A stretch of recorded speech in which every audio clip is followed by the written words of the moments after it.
Welcome along, everyone, to our live today or tonight, depending on where you are in the world. So you'll see that I am joined by Dario, and very shortly I'll get into some official introductions. But we will just wait for a minute for everyone to roll on in and arrive to our class one of our consultation masterclass. So as you are all joining us, please do let us know where you are tuning in from. So we'd love to hear whereabouts in the world you are today and also what industry you are working in. So whilst you're all joining us, please just drop in a few comments. And if you do have questions as we go, Dario is going to be back with us for the next 8 weeks. So we will be able to work our way through some of those as well. So do drop them into the comments and I will keep an eye on them. If you do see me looking down, that's just me keeping an eye on all of you with us tonight. Awesome. So we are 7 p.m. on the dot.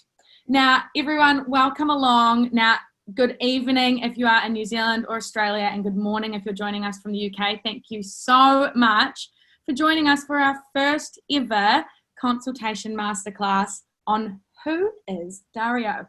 So very shortly, we are going to dive into all the good content. But just before we do, I wanted to let you all know that this is going to be a class that happens every Wednesday night or morning if you're in the UK for the next 8 weeks. So I'm going to be joined every week by Dario Cotroneo, who you can see with me here, and it will be the two of us working through this content that we have to share with you. So awesome. For those of you who do not know me, my name is Lu, and my role at Timely is to manage all of the social media, which includes presenting on live chats and interviewing lots of fabulous industry experts. So over the past 2 years of working here, I've worked very closely with a number of businesses, helping them make that move across to software, across to Timely. And it's really been through doing this work that I've developed a pretty solid understanding for the industry and a love for the industry as well. So that is a wee bit on me. Now, I'm absolutely delighted to say that this is the launch of our brand new series. And I'm joined by the Master of Client Consultations and multi-award winning hair educator, Dario Cotroneo. So yes, 8-week series happening the same time every week. So that is going to be 7 p.m. in Australia Eastern Time. It's 9 p.m. in New Zealand, and this particular week, 9 a.m. in the UK, but from when you've got daylight saving, that will move to 10 a.m. So we are going to be talking about all things hair inspiration, motivation, tips and tricks, and of course, everything around consultations. So our very first class today, you'll be finding out just who is Dario. So just very briefly before I do hand over to Dario, Dario formed DCI Education back in 1998. And since then, he has been in demand all around the world. So he has been working in the USA, UK, Europe, Australia, and New Zealand, demonstrating his unique and singular brand of education. So if you have met Dario and if you have been to any of his education, put your hand up and let us know, because we would love to hear from you. So without further ado, we'll dive straight into it. So who is Dario? I feel like this is like someone that really close to me is asking this question. By the way, you did a great job. Great job. You got great energy, Lou. Great energy. Oh, thank you. That's very kind. Now, I'm just going to check. Can everyone see my big purple screen? Yeah. Yes? Beautiful. Dario, you've got that in front of you? Awesome. Yeah. Awesome. All right. Okay. Ready to go. So look, firstly, I want to say thank you for having us here, and thank you for Timely for embarking on this journey. It started off with a conversation, and you know where we're at now with every week planned out all the content and special surprises for both of our communities. So really what we want to do here is, the question is, you know, when we started talking with the guys at Timely is, well, what's my background and what type of experience do I have? And we felt that the best way to start this series was to just share some of my experience and really give some, you know, learnings in that 31 years that I've had as a hairdresser. And a quote that I've got on screen: if you're not having fun with what you're doing, then you're doing it wrong. Because for me, hairdressing is a lifestyle, and it's about learning to have a lot of fun in it. And that only generally comes when you develop some self-confidence and self-worth in terms of your skill set. So we'll go to the next slide. We'll get started, embark on this beautiful journey. Okay, so yeah, 31 years, started in 1989 as a 14-year-old. I got into hairdressing by default. My two sisters are hairdressers, and my father wouldn't let my sisters go to a L'Oreal seminar in the city. And a gentleman by the name of Frank Burgermeister was doing that seminar. And my sisters begged me to go to the seminar. I went and reluctantly sat up the back with my arms crossed, with my back up against the wall, thinking, who are all these creative people? And by the end, on the way home, I asked my sister's boss for a job because I was so inspired. I'd never been anywhere in my life where I'd been captivated with what someone was doing creatively, but most importantly, how passionately Frank was. And then I asked my sister's boss for a job part-time, but don't pay me, because I didn't want to get fired at 14, because you can't really fire me if I'm not getting paid. And then 3 months later, they introduced me to the best salon in the area. And that was a salon called FMK. And, you know, a lady called Tanya Mancini, which is one of my closest friends still 31 years later. So, yeah. So was that 3 months after? Was that not very long at all? No. And I did kind of lie on my first day, because, I mean, I didn't lie. I had cut half my finger off just through here. And when I first started as an assistant, when I wasn't getting paid, and I was doing homemade salamis with my family, and my hand went through the mincer. Oh, and, yeah. Quite a crucial as well, you know? Yeah. And so I had stitches there, and I was told not to put, you know, to be really careful about putting my hand underwater for a long period of time. And so when I started on that first day in 1989 in that salon 3 months later, I was cleaning part of the salon. The other girl that was on trial was cleaning part of the salon, and I thought, I've got to do something different here to get this job. So I lied and said I can shampoo, which I couldn't. Yeah, and I just washed the whole front of my top, my jeans, everything was wet. And I did whisper to the older lady that I was doing. I thought she was about 90, but she was probably about 50, because I was about 40. I was about 14. Yeah. Changes the way when you're that young, isn't it? You know, I thought she was about 60, but I thought she was about 90, but she was probably around 50, 60. And so I whispered in her ear on the way to the basin, this is my first shampoo, because she's a lovely lady. And her name was Nancy Bethesda. And Nancy saved my job, because when I wet her, unfortunately, she did say it was her fault, not mine. Even though I clearly was wet as well. Yeah, so a big shout out. I did a seminar 15 years ago, and I mentioned Nancy's name, and Nancy goes to that salon still. And I went, oh my God, she's still alive. How amazing. You know, that is gorgeous. So that's how I started. So we'll go to the next one. Friend, huh? From the get-go. Yeah, I just thought, reflecting back, I learned the beauty of being vulnerable, but also being really honest. It is what it is. I was 14. I've got a daughter that's 15 that's now working part-time, and I shared with her, look, if you make a mistake, you just have to go, well, I'm only 15 and I love what I do, and it is what it is. You know, all that anxiety as a 14-year-old messing around with your head. It's a very young age to begin on this journey as well. I think, you know, for 14 years old to get sort of into the workforce is quite an early stage to really get into that. So that was the start. Yeah. This was the beginning, the journey into hairdressing. Yeah. Alrighty. So are we ready for next slide? Ready to go. Yeah, so with Tanya, and you know, I started my apprenticeship in 1990. So I left school at the end of year 9, and that was purely because Tanya offered me an opportunity to start as a first year. So I basically went to TAFE with my sisters, and we all enrolled together as first years. So the 3 of us were going through our apprenticeship together. Tanya was the most amazing boss. She believed in me more than I believed in myself. I went to my sister won an award, I think, within 6 months, and I didn't realize you can win awards still and trophies. And so that really hooked me in. And you know, Tanya trained me at 7 o'clock in the morning and stayed back till, 7, 8 at night. And my first award that I won was the first competition I went in. Wow. Yeah, and that's the only trophy I have at home, by the way, inside my wardrobe, that I have a conversation with. What was that award for, that very first one? It was like junior ladies blow drying, so it was like first year blow drying. And it was amazing. It was the most beautiful Sassoon's cut that Tanya did. And again, if Tanya's watching this, Tanya Mancini, I love you. You know, she put so much energy into me, and you know, my parents were in the audience. It was in Canberra, and it's a trophy shaped out of Parliament House. And I have a conversation with his trophy every morning, and I thank my past self for working hard. It's a bit of a gratitude talk that lovely. Yeah. And then I won about 40 trophies. And then from there, a guy called Neil Osborne, a beautiful man, walked into the salon and said, I've got this great product that Tony and Guy is launching, and that's called TG, the TG Linear. And he had this bottle that was called Pure Gloss, and he opened it up to me and said, you know, I'd like you to try this. What do you think? And I tried it and I loved it. It was silicone and this beautiful product, because everything was very heavy gelled back then. And then he invited me to be on the creative team.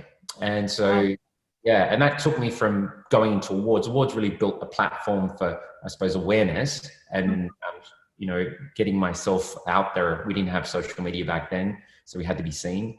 And then... And would that, yeah, I mean, like, I guess talking about just very briefly, like not having social media and being seen, was that just networking wherever you could?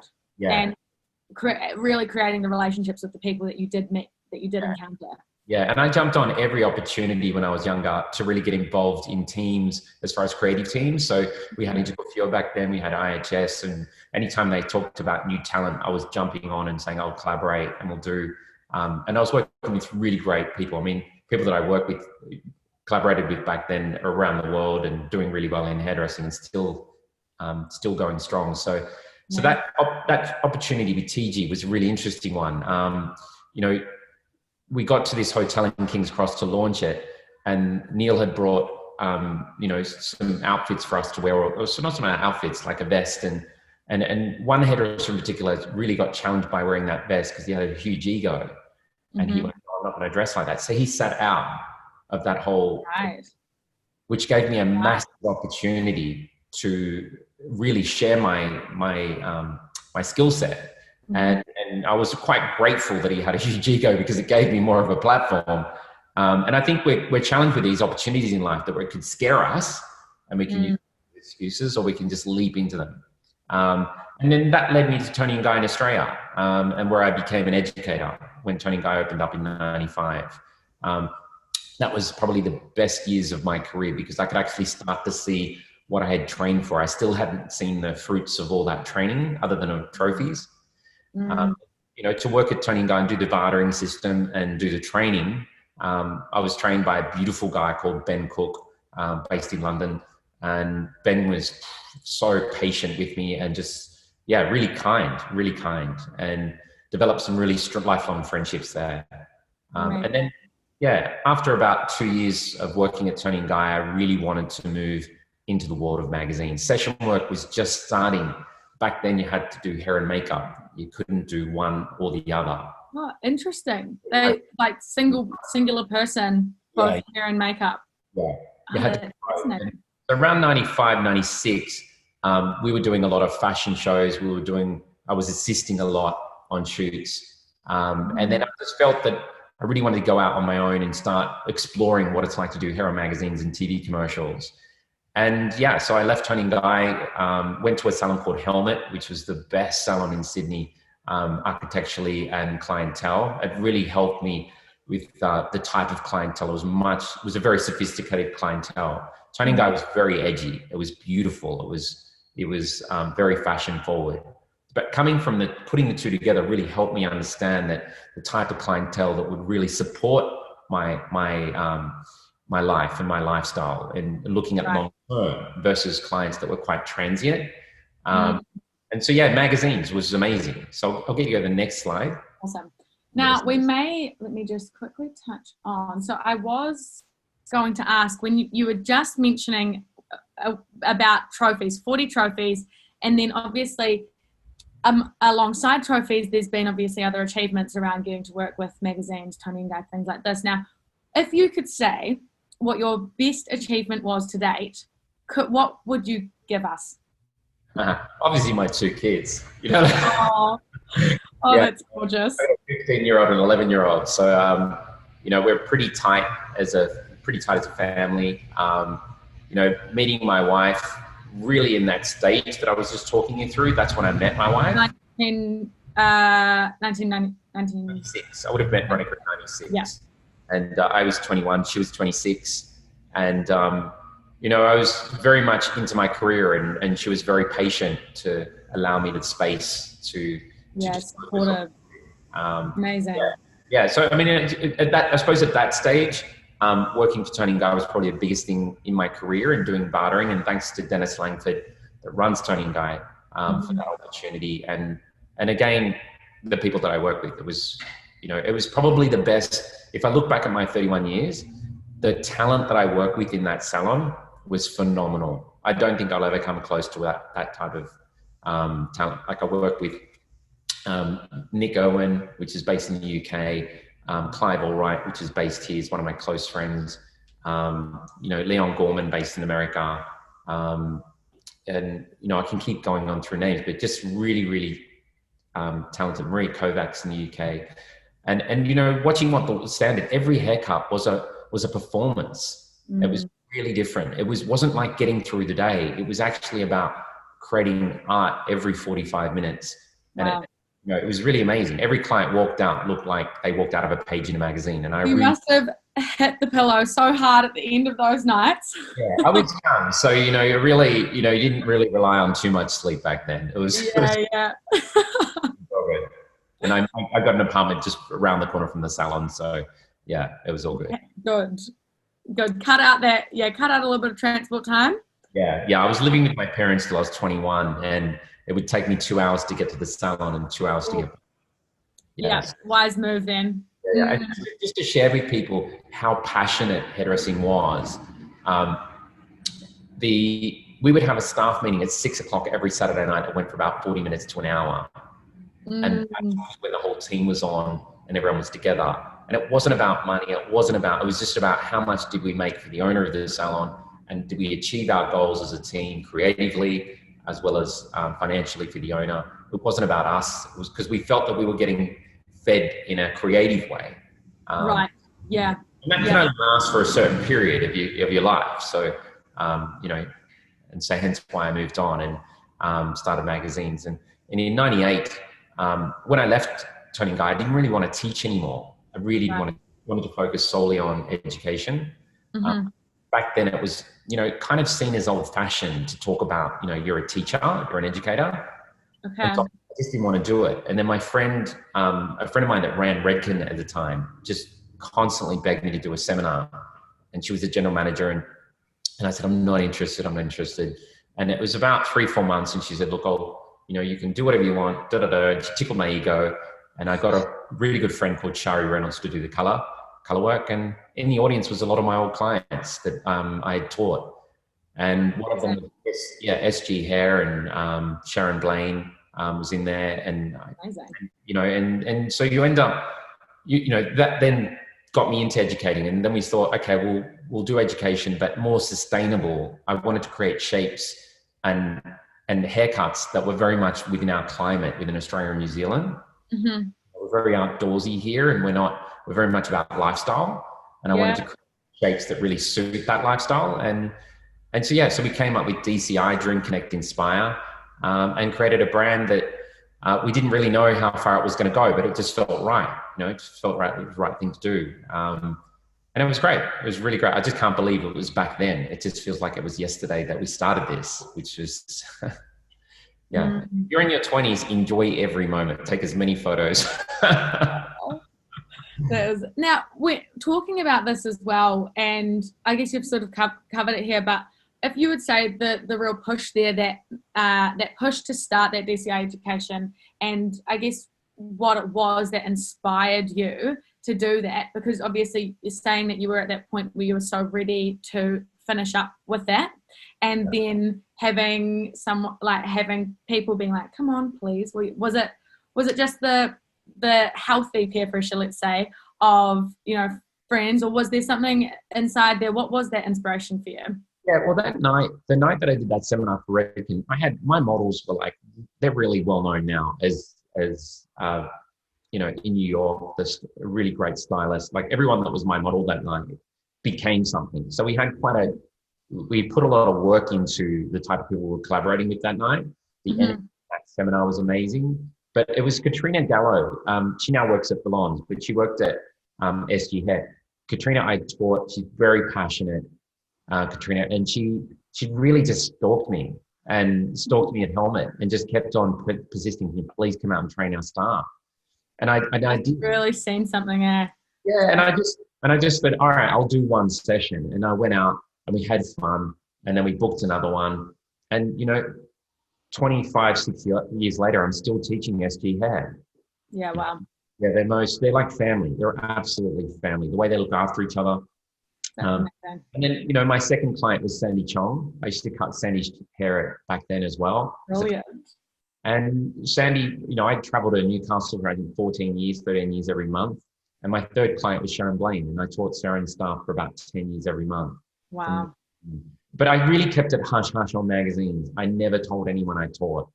I was very paranoid of everything. Why was that to keep it so hush-hush? When you're in fashion, you've got to be a purist. You can't dilute the message. So if I felt that I'd be in some way distracted, right, or creating a sense that I'm distracted. I just felt in that world, it was a very cliquey world. I've never taken drugs in my life, and I don't drink alcohol. So when you go as a young 20-year-old into an environment that's very insecure and very about image, the last thing I want to do is talk about me teaching, and their thought of a teacher would be TAFE or something like that. And I didn't want to ruin the image, but I was trying to shape for my career. Yeah, that's really interesting. And I'm quite interested in as well on how you say, with there being this sort of stigma around being an educator or a teacher back then. Obviously, that's changed quite a lot when you look at what it is now. And even where education is going, when do you think there was that turning point? Was there something that made that shift in the industry to switch that perception?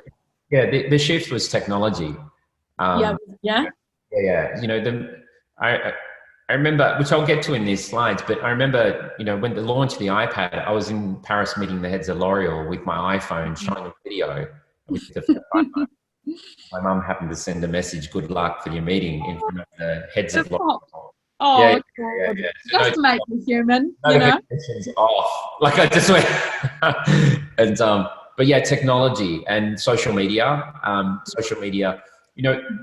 Back then you had to work. Your salon as a salon owner, you had to be on a high street. You had to be somewhere very visible. Paris is very different. A lot of the salons were upstairs because the rents are so expensive downstairs. But that's cool. Yeah. But within Australia and New Zealand, you really, put your salons on a high street. In Sydney, it was Darlinghurst or Paddington's where you came for a good haircut. And technology changed that. You could be in Campbelltown, Penrith, and you can have the best social. And you can say, on social, this is where they do great hair here. Yeah, you're right. It has changed that. That's what changed, essentially. Yeah. Discovery has just become so much more accessible. But which is great. I really embrace that. Yeah. Awesome. Let me go to the next slide, and then I'll walk you through some of the beautiful moments. So then in 1999, I got this great opportunity to go to London. So I went over to London, and it was my first trip to Salon International in London to check it out. And, really just to understand, what's going on over in terms of the hair world over in the UK. And then I flew from the UK. A friend of mine was a backup dancer for Cher in London at that time. Wow. And he kept on saying, "Oh, you can meet her tomorrow night." I really wanted to catch up with him, but my trip was getting so delayed. I just went, I'm not really a big Cher fan. Because I needed to be in New York. That's where I wanted to be. And I can't believe you turned that down. Yeah, I did. Because I was like, he kept on saying, "Oh, tomorrow night. And I was like, no, I really can't take one more day out of my trip. Because I had about a month and a half off work, which is really for a hairdresser.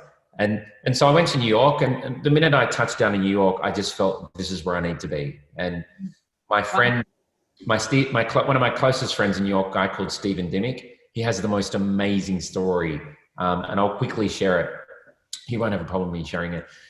Stephen left Australia, sold everything, went to New York 2 years prior, and basically got into one of the best agencies, and within 3 months had done the cover of Vanity Fair and done Anna Wintour's makeup for an event.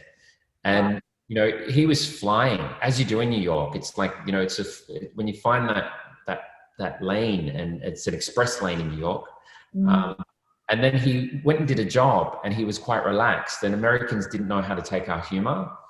And when he got home, there was a voicemail on his answering machine saying he's no longer represented by that agency. Oh. Yeah. And so that's how, you know, and so when I went to New York, I was staying with Stephen, and he was still really struggling to come out of it, because to go from the top agency and to try, there's no openings in these agencies.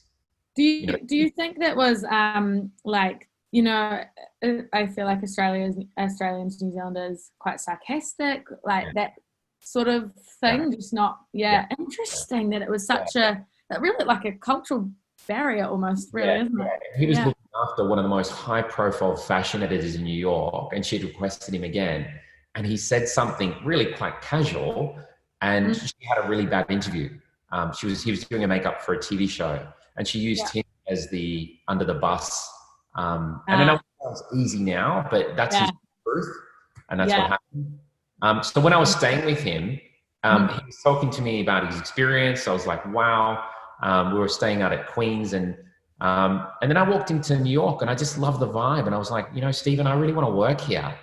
And so we set up 5 appointments with the best salons in New York, from John Barrett to Garen's to Bumble and Bumble, to Frederick Fekkai to Orbay. And I went to each and one of those salons, and I got offered 5 jobs. And, you know, I went to Orbay's salon, which was amazing because I worked with Orbay's assistant, Johnny Catt, at Helmet. And that was an experience in Elizabeth Arden Building. It's the 5th Avenue penthouse. Orbay, you know, it had cupids on the walls, like Sixtine Chapel. It was so beautiful. But it was just probably a bit too double bay for me. And then I ended up at Frederick Fekkai, felt a bit David Jones for me. And then I went over to where I wanted to go, which was Bumble. And Connie, the general manager at the time, we clicked, did an exam. I brought in 3 models. I was a bit of a show off because I was in my early 20s, and I used to teach these cuts, and a bus full of Asians rocked up. I think they were Japanese, students, and they were going up to being taught, and they thought I was an educator. So they all stood around me taking photographs while I was doing my bob. And which they were getting annoyed at Bumble because I was doing my entrance exam. But anyway, so long story short, I got offered a job and to educate and to work for them and travel, basically what I was doing in Sydney, and a bit of magazines. But I came back home to Sydney to set it up with my immigration lawyer. And, you know, and basically in the middle, actually 3/4 of going through that, my mum was ill. And I, being from an immigrant family, my father spent every Sunday night talking to his father and mother back in Italy. A pattern going on. And my wife was going to move over with me. But anyway, made the decision not to go. And that's really where DCI became real for me. That's where I grew up and went, okay, so I bought the space that I'm working in now in Darlinghurst back in 99 when I came back, literally within 2 months of making this decision, which I'm doing. And I actually went into partnerships with my first boss to buy the space. Wow. So it's a real fork in the road sort of decision there. Yeah. And so my family means everything to me. So basically bought the space with Tanya, which was amazing. She didn't have to do that. She did that because she was helping me. And basically I bought her out, I think about 10 years ago, her share, and they're just amazing people. I mean, they're just so generous. And then look, after that, about 2001, I got offered a job, or I got up an opportunity from KMS to launch KMS globally. And so, yeah, it was really bizarre giving up New York and then getting offered a job to then travel. So I traveled to China. I've done seminars a lot in China, a lot in Asia, around New Zealand. I've been in New Zealand many, many times. I love NZ. And I've been all the way from Blair Plenty down to Invercargill. Love it. So good. Yeah. And I've been around Australia many times. Very, very grateful, up to Darwin. And so, you know, KMS really trusted me because of my background and my relationships to just go to another country and rock up, speak, have your interpreter there, have your distributor there, and just rock out really beautiful haircuts that are on brand. Experience. Yeah, no one would be in the US, chaperoning you. And, I ended up doing a seminar on the border of Russia and China at minus 25 degrees, where they build the city of ice the week of December. It's on the news. Like they built a whole city out of ice. They carve it. Oh my goodness. You look out of your hotel window and you see them with a horse and carriage pulling ice out of the river. Wow. Yeah, it was phenomenal. Wow, wild. Yeah, and you're a rock star. I mean, you go there and there's TV and there's interviews. They had like a wedding reception afterwards and they all get very drunk. And I was drinking Chinese tea, to make it look like sake, but because I don't drink. Oh yeah, of course. Yeah, and then subsequently, the person that was the head of KMS moved over to Joico, and I'm a people. Mm-hmm. Then I got to work in the US with Tabitha, and I got to work with Anthony Morrison, a great guy that won Sheer Genius over there. Really great hairdresser, English hairdresser called the Londoners Salon over in the US. Really great integrity. And Tabitha, I really clicked with her. Damien Carney, amazing educator. Incredible. It's really incredible to hear so many of these names and know that you've all been through this journey with it being so intertwined with one another in this industry, where you really get to go through, this would have been, if that was around 2020 years now of moving through this journey together in this industry. That's just so special. Amazing. Yeah, absolutely. And Tabitha made me feel very comfortable in that Joico family. And because, being Australian. And I remember once at the end of our training session, they were testing out the Americans on public speaking. And I says, I'll give it a go. And I could see her looking at me going, oh, don't put yourself out there. Like almost trying to protect me. And I was like, no, I'll give it I don't have any fear. And that's that's a trait of mine. I kind of throw myself in before I think about it because I'll end up not doing it. I'm going to go to the next slide if you don't mind. Awesome. But really happy memories. Joico was a great experience. I learned a lot in dealing with a brand in terms of, from design of haircut to rolling out the design of collection, making sure it's on brand. And then we got to 2006 where I was approached by GHD to be their ambassador. And this is where I learned from being, a stealth educator. And I was still doing magazines a lot. By this stage, this was really the peak of my freelance career, where I realized the idea of becoming an influencer, because GHD was paying me about $45,000 a year. And this was huge money for this stage of my career. And one of the negotiations that I had with them is that I don't want to be, I had about 15 beauty editors as clients. So the beauty editor of Harper's, to Marie Claire, all these magazines were clients of ours in our salon. And what we did is when I would use the iron on their hair or a product, we'd simply gift it to them and make it very personal and have a story for them about the brand, which I felt very organic because I loved the brand. I loved the iron. It was very, that was the height of the iron technology around this stage, and did a few launches for them. And that was really great. And around this stage in 2007, we did we started looking at the movement in online learning. And so really for me was watching where we were going from an encyclopedia generation to an internet generation. And this is where I really found that we've got to really pivot quite quick. And so I partnered with L'Oreal. I traveled to 15 countries to meet the heads of L'Oreal to find, and I really wanted to find out what their problems were from a global perspective. And then I came back and we made videos in 9 different languages for L'Oreal. Wow. And it was intense. So was this to be able to meet each person, the heads of L'Oreal, you actually needed to physically travel to 15 different countries. Yeah. I would have zoomed if the tech. Isn't that crazy to think about I've just been watching and we have people tuning in from all over the show. And the fact that to think about the logistics of what you actually had to go through before. I've done it a few times in my career. I've done it about 3 or 4 times where I've gone to 10 to 15 countries in one junket. And that's 3 weeks of being away. And it's like the great race. When I got to Germany, I landed late and I got to my meeting 45 minutes early. And you just don't do that to Germans, but you got there 45 minutes late? For my meeting. Yeah. They were not happy. And I've got a German wife and I've got my German father-in-law, and I love when you actually get to know a lot of Germans, they're really quite warm. But in that Well, my dad is as well, so I am 50% too. Yeah, but very punctual. Very extremely, and they were not impressed. And they had my website up, right? And plus they had videos up. They had a backup laptop just in case that laptop didn't work for that meeting. And that meeting went okay. It went okay. It wasn't the best meeting, but was then this like halfway through the trip. Yeah, halfway through the trip.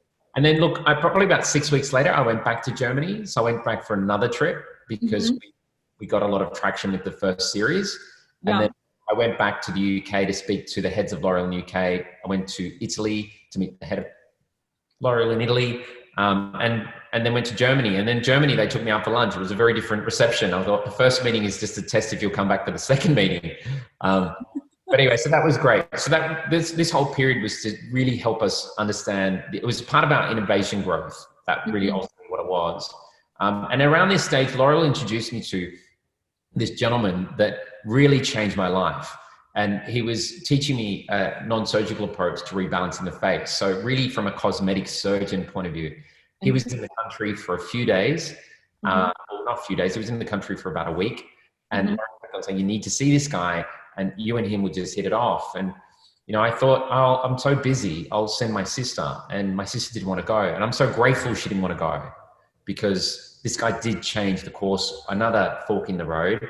Yeah. When I met with him, we were so synergized, and he's the way he communicated, and dissecting what women come in for when they go for surgery and how there are so many parallels in hairdressing. Interesting. A bit like, I'll give you an example.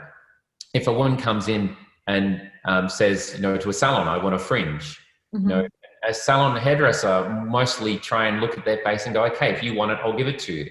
Because we're people pleasers. But what I learned is the science behind reading bone structure and rebalancing the face is that we ask the client first now is how confident and comfortable are you with your nose or your profile, if you want to use a softer word. And it gets the client more, because what a fringe does, it pushes the profile forward. And you don't want to be doing that after the fact when the client's like, unconsciously upset with herself. And so, and it takes patience to grow something like that out as well. Yeah, there's a bit of passive aggressiveness that comes out afterwards, and the client goes, "It's definitely not you." But that's all about that impulse buying in that moment. And it really it taught me to put some science behind our techniques. Yeah, amazing. And that just changed the way I design haircuts now. We now teach to cut shape in and around bone structure and rebalance the client's face to be more sustainable. So and this is really what led me to giving more value. People were starting to pay me more for, offering in terms of haircuts. I realized on photo shoots, I was earning so much an hour when I was earning freelancing. And when I would come to the salon, I'd spend the same time on my client, and most hairdressers weren't charging a lot for their time. I just couldn't understand that. I couldn't understand why I'd go from a job on a shoot to dealing with someone personally that I felt that actually was more important than a page in a magazine. And so I started to go, okay, well, I'm going to charge more because I'm giving more information, time. And so we really started to focus on price and our positioning as well. I was positioning myself as a hairdresser. And instead of doing maybe 10 clients a day, I was doing 7 clients a day. I wasn't burning myself out. And then that led me to launching Cloud9, which was the original owners of GHD. And that was a beautiful product to launch. And a great experience in terms of, working with that team. So I'll get you to the next slide. So then this led us to 2009 launching MyCurl. And my daughter just said this to me this afternoon, which I thought was really interesting. I have an 11-year-old daughter. And she said, "Dad, were you the founder of MyCurl?" Because she's searching a lot online. And I was like, yeah. She's like, I don't believe it. I don't believe it. And I was like, and she was born in 2009, this is hilarious. Oh, so gorgeous for her to discover that on her own as well. Doing that research into it. What a discovery. Yeah, absolutely. Her other sister at the launch of MyCurl was probably about 4 years old, and we made her a shirt, I love MyCurl, and she was on stage giving away prizes. It was a great experience. It was great. What a way to win some hearts. Yeah. That's a marketing tactic for sure. Yeah. She had a whole chest pump and everything. She was doing really good. But yeah, Michael, what I found when I was with GHD and Cloud9 is I felt that I love a pin curl set and a flat curl. So just briefly, I started experimenting with how can we create more of an express type of curl for the client to do and for the hair to be more consistent. And so we developed and patented this flat roller and we launched it. We painted in about 31 countries. And I traveled my butt off and I became a distributor at that point. And so, and meanwhile, through all of this, we're still teaching. Wow. We're still doing shoots, still on the stealth with teaching. I didn't want anyone to still know on fashion that I was doing teaching. And all in person, like all of that being in-person teaching too, yeah? Yeah. And we didn't have social. We didn't take on board social until about 2012. And so it wasn't something that we were promoting. So I didn't go into any hairdressing awards before this because I didn't want anyone to know that I was a teacher or educator in fashion. And so Michael really taught me a lot about business. Michael taught me a lot about partnerships. I built some great relationships, going to London and I had 4 meetings in the one day. My first meeting was with Richard Ward, Kate Middleton's hairdresser.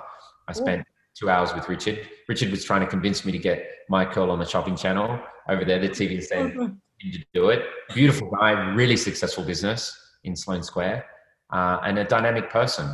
And my second meeting was with Harrods in London. And Harrods had 240 staff on the top floor of Harrods. And it's an amazing experience. And I got to share with them and I walked out of there and they said, oh, can we order 15,000 units after training them? Wow. And we didn't even have that many units in the country.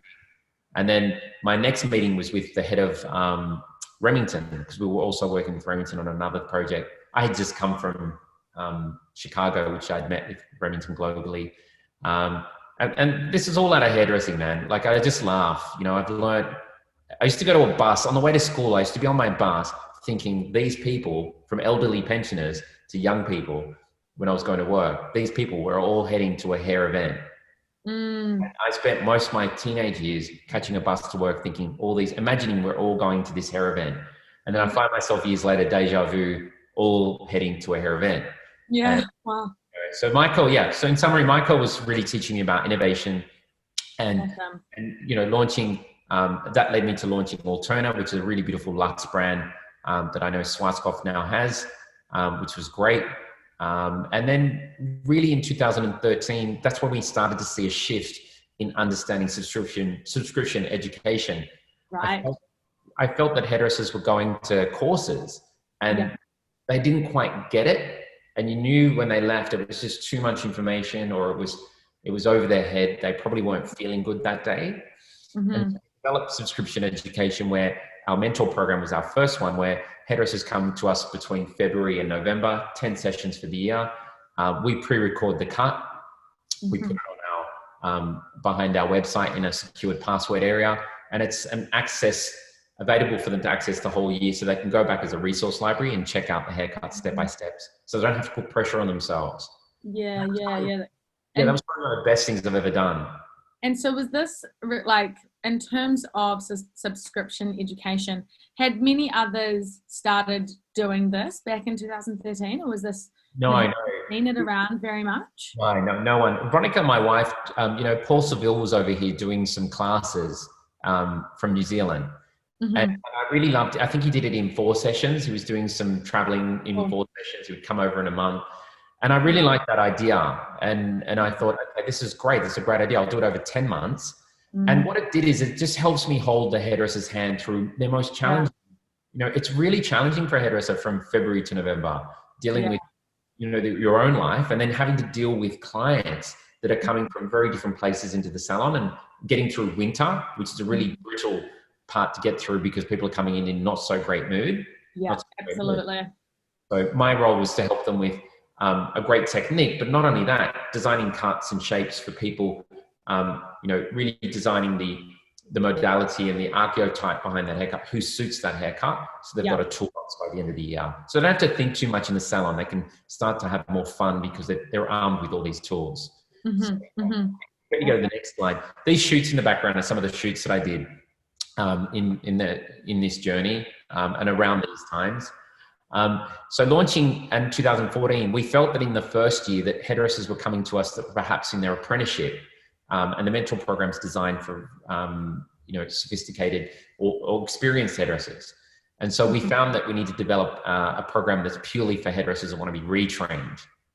So we developed Elevate, which is more classic cutting, very tight, very minimal, very precise, teaching them how to do expensive hair, where the mentors advanced cutting, advanced thinking, and ensuring that your work can't be copied. So we teach them, and ultimately this all comes down to me understanding through my stylist friends, and stylists being on magazines, is that we had to learn in hairdressing what is our currency.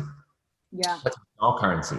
So when a client leaves the salon, how many times is she getting annoyed about you've got amazing hair? Mm-hmm. And so at this stage in my career, I started to realize the value of the currency that I had, not only as an educator, but as a hairdresser. So I think at this stage, I was starting to charge up around $200 for a haircut. And I started to really say to my guests, I'm really going to give you more of my attention. I don't leave my guests for that whole time that I'm with them, because I felt that my skill set was really matching what I believed. And it developed a beautiful clientele. And then that led me through to social media. 2013 or 12, we started, and we started getting hairdressers from New York and London reaching out saying, when are you coming over here? So I went over to London, taught a great group called Blushes out at Cheltenham. They're a really great group. And then went over to New York and hosted our first mentor program in New York. And Nick Ambrosio was awesome to host us in his salon, which is great. And then subsequently, the following year, we won Educator of the Year. And this was probably one of the highlights for myself as an adult in hairdressing, because my wife was with me. In my speech, I did thank Frank Burgermeister. Frank passed away, I think, a few years before this. And so I wanted to actually acknowledge the fact that, I had told him this story. This whole story is on his website, by the way, and his salon's still functioning. Wow. I told Frank years later that he's the reason I got into it. He had no idea. I was this little boy in the back of the room, and you actually put me on a different trajectory by your passion and your enthusiasm. And so those forks in the road, I feel like that's the third one we've talked about today, one of those really key turning points. Yeah. And we became good friends just before he passed. And so when I won the award, I dedicated that to him, saying thank you, because it was something that, I was very humble. And I think I won an award late in my career, I think because I was probably ready to receive an award egoically. I was just going to ask, what was that like for you, receiving an award like this at that stage in your career?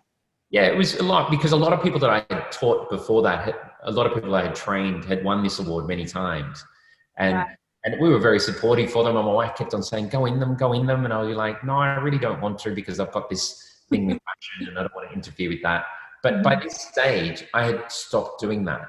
Yeah. So I got to a point, I couldn't be on a shoot for 8 hours to 9 hours, let alone 12 hours or 16 hours. My tolerance level was reducing on a shoot. So unless I was working with people that I really loved, and that was few and far between, you can't, you're only the hairdresser. You can't control who you work with on a shoot. And so then at this stage, I directed all my energy. So I only shoot for myself now or privately with clients that I like. And it's got to be a fun project. But I'll get you to the next slide, because it gets really fun from here. And so then the following year, we won Business Education with the AHFAs. And, this award, this was a very challenging year for us. It was a great award. I mean, David Manor, what he does for the hair industry with the AHFAs, I truly believe raises the bar in every level for industry awards and recognition. But about 4 days before this, my closest friend passed away.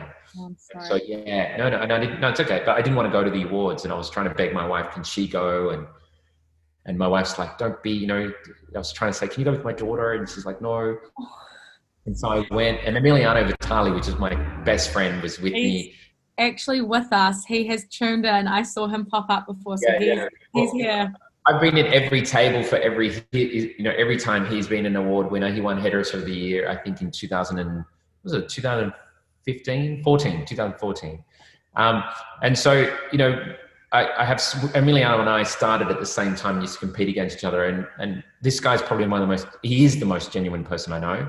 And my other really best friend was presenting the award this night, Clive Allwright. And we had no idea. We're sitting on the same table and we had no idea. And he didn't know until he went backstage. So it was a great night to unwind. Mm-hmm. And then really from here, the next year, Dyson approached me to launch their supersonic dryer in Melbourne at Hair Expo, which was great. I love technology. Mm-hmm. And this is the interesting how I met Timely. Woohoo! Yeah, so I was at Brisbane Hair Expo and I was doing this seminar and a private seminar. And there was two people in the front row that just were smiling the whole presentation. And I just kept on, and at the end of the seminar, they walked over to us saying, "Fabulous seminar. Everything you spoke about in this seminar that you feel that the industry needs with technology, we are." Right? So she said, I said, "What do you mean?" She goes, "Well, we're a software company." And I'd never heard of Timely before this. And she said, "Can you give us a call or we'll reach out to you?" So she gave me a card and I didn't reach out. She gave me a sample product to use. I didn't use it for 4 months, which was the time that it was supposed to be used. Mm-hmm. And my wife really said, Veronica's got the best integrity of anyone I know. Veronica said, "Look, you actually have to say to these people, yes or no, are you interested or not?" And I hadn't even looked at the product. And so she forced me to look at the product and I loved it. Yeah. She just forced me to look at it, get it on my radar because I was very distracted with things that are more, you know, in front of us. And I played with it and I really liked it. And then we did a test to merge our clients with it. It was seamless and the experience, and it really blew me away at having my, you know, again, 2018, to have my clientele in my pocket and be able to walk around and not be a slave to coming into the salon. To check out who I was doing that day, who booked in online overnight to come in, and you know that's where we used to be. Yeah. I felt that the industry, or not the industry, the world was catching up in such a rapid pace, but hairdressing wasn't. We were still archaic in terms of technology-wise. So I was on stage actually bitching about if we had a company that did this and did this. And because I was talking about checking clients out, sitting next to them, not at a front desk anymore in this seminar. And doing all that. And this, Anna, the girl that I was talking to, was like, "Don't worry, calm down. We'll do all of this." And then I met Georgie, and Georgie's a gun. And Georgie, we did this Timely tour, and Georgie saw how passionate I was in consultations. And really, from that point, I shared with Georgie, we've been doing our consult forms for about 11 years at this stage. Georgie went, "What a great idea." And she brought it back to Ryan and the team, and they said, "Let's build a whole app, a standalone app, free for the industry," which blew me away. And we then did a tour around Australia. We had about 800-900 people attend this event. That was like the great race. I came to the one in Melbourne. Yes. Yeah, that was great. That was like the great race, man. It was like, and I had done a tour for the AHC a few years before with Sandy Chong, and it was amazing. But one thing this industry has, and I will say, it's a strong sense of community. Absolutely. I really love people that are successful or on their way to being successful. They're working really hard. Everyone's very open to sharing their story, sharing their experience. And so in that tour, we walked around, we traveled around, and we shared how to use the Consult app, and it's all for free. And it was great. It was a really big success. It's changed. I mean, we want to be a paperless society, and we want to be sustainable. So to get rid of paper and put it on digital was phenomenal. So a massive thank you to Ryan. Oh, that's so great. That's amazing. I love how, as well, from this, it was just the right time, the right place. Like, I'm sure we would have found each other eventually, but for that to be the two people in the front row just beaming up at you, being like, yes. Because everything I was talking about in that seminar, that you had to do. I want my staff to, when someone says to them when they're out, "You got beautiful hair," I want my staff to feel really confident to say, "Hey, I can do your hair." And make a booking right there and then. Yeah, absolutely. And having the knowledge of when it's time to work. Instead of missing an opportunity. Yeah, absolutely. And so then this led me to, this between 2017 and 18, I had lost about 4 people in my life. So this was probably my biggest growth year as a person. And, my grandmother had passed away. My neighbor had passed away. Gino Fasano passed away. And Gino has a very successful salon called Portfolio Hair, which I'm teaching them next Tuesday night. And Gino just sort of typified what a hardworking, fun, sharing, giving hairdresser. And when he passed, I spoke to his son, Justin, and his business partner, Anthony. And I said, look, I really would like to turn, all this grief into something that we can cherish. And that's a scholarship. And so we launched in 2018. We've had about 9 people come through on the scholarship, fully funded by us. It's not about money. And we teach them for the whole year in one of our programs, whether it be Elevate or Mentor. And, I'm really proud to say next year is the first year we're not offering it to apprentices. We're opening it up to any year. It's always been for apprentices. So we felt that a lot of seniors wanted to get involved and a lot of qualified hairdressers. And we felt that we were narrowing it down to just apprentices. So it could be an apprentice or a qualified hairdresser. And if they go to our website, they'll see how all the details are up there and how they can log in. Well, what we can actually do after this is I will grab the link specifically to that, and I can share that and I'll pop it up into the description above this video so anyone watching can. Yeah, that's great. That's a passion project from us. And I think every time I go back to Portfolio and I talk to the Portfolio team about what the scholarship recipients are doing and how well they're doing. Like right now, we've got Simon at Joey Scandizzo Salon in Melbourne that's won it for 2020. And Simon's just a really beautiful, talented, very talented young man. So I'll get to go to the next slide. Awesome. And this leads us through to 2019, which feels like a lifetime ago. So in 2019, we launched a new salon concept. So we went from having a salon to actually having a canvas, and we created the space to now having hairdressers come in. There are other freelancers come in and share the space with us. So there are other people that do magazines. I love people around us that are very like-minded. Education's now taking up a big chunk of my time, which is great. But I felt that I either had to be a salon hairdresser or an educator. And I felt the way for me to do both was to allow my salon to be a canvas for other hairdressers to work in that potentially that might work for me.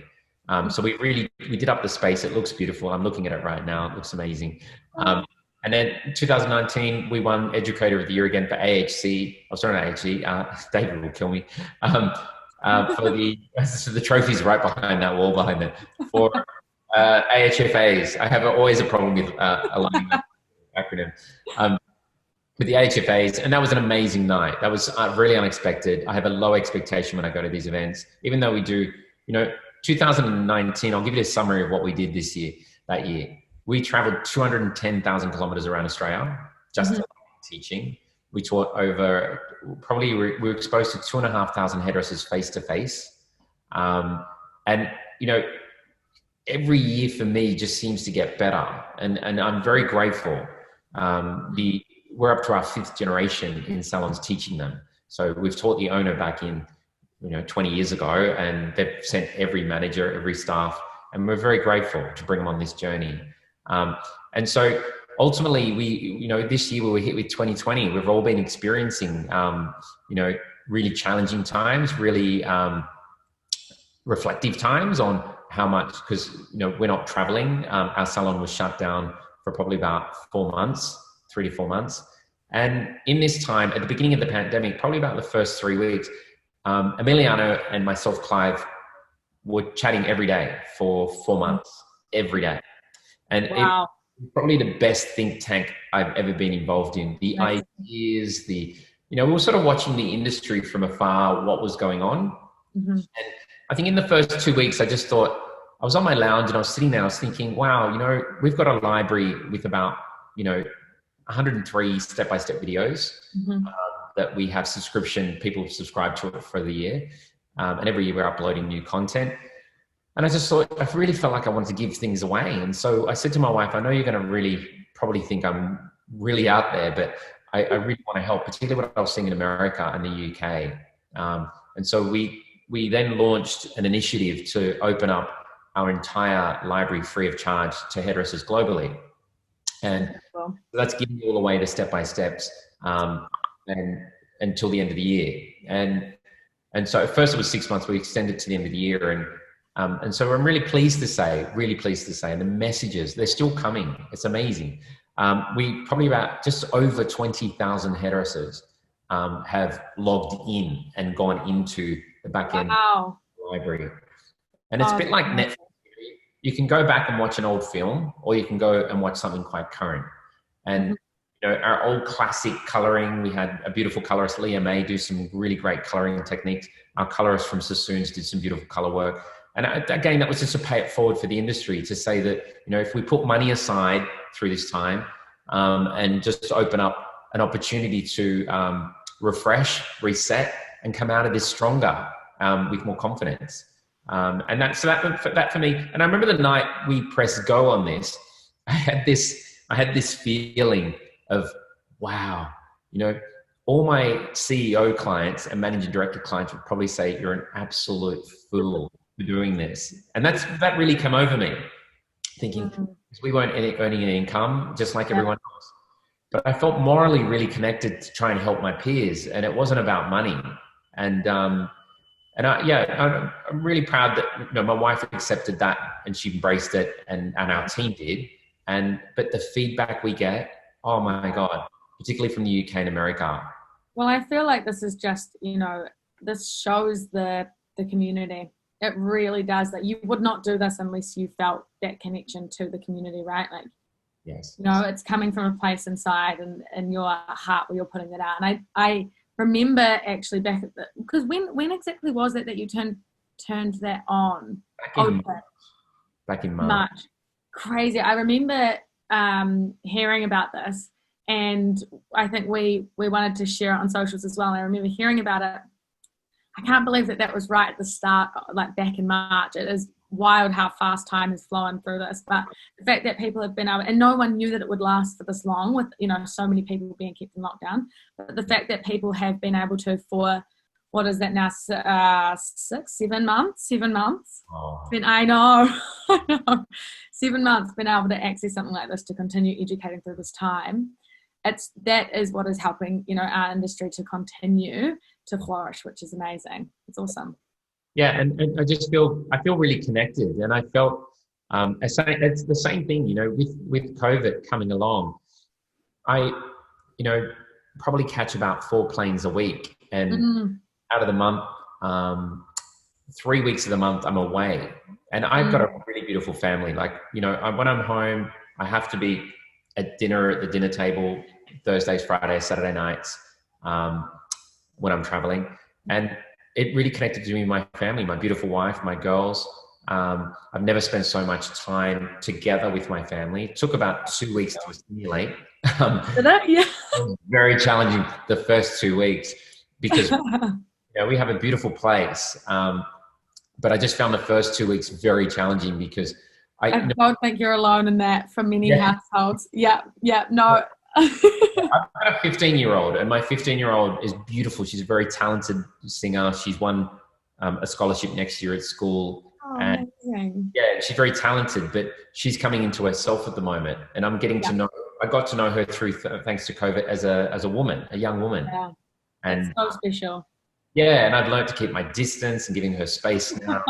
And I've got an 11-year-old that's about to, you know, enter a whole new phase. So, and it's thanks to COVID. Like, my relationship with my wife, my #1 fan and biggest supporter, and you know, just getting connected with the people that I love. And you know, really out of all this, you know, if anyone's, you know, I suppose we've gone through some really hard times, and I've watched people really battle. But you know, I get really a lot of strength from people like my mom. My mum's still alive and she's doing well. I mean, she's fighting. She's going through another bout of ill health at the moment, but she's an absolute trooper. And when I speak to her daily, and I'm thinking, she has every reason to be unhappy.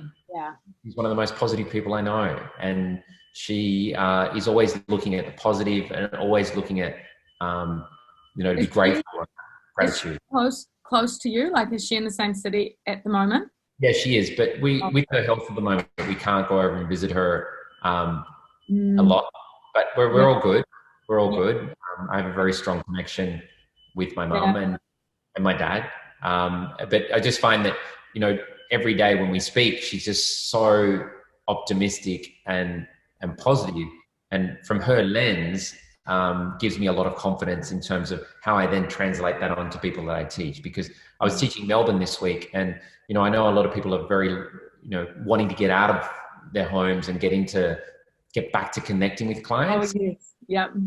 And connecting with people, you know, not so much clients, just people. Absolutely. Yeah. And so what we're going to, and I'll get you to go to the next slide if you don't mind.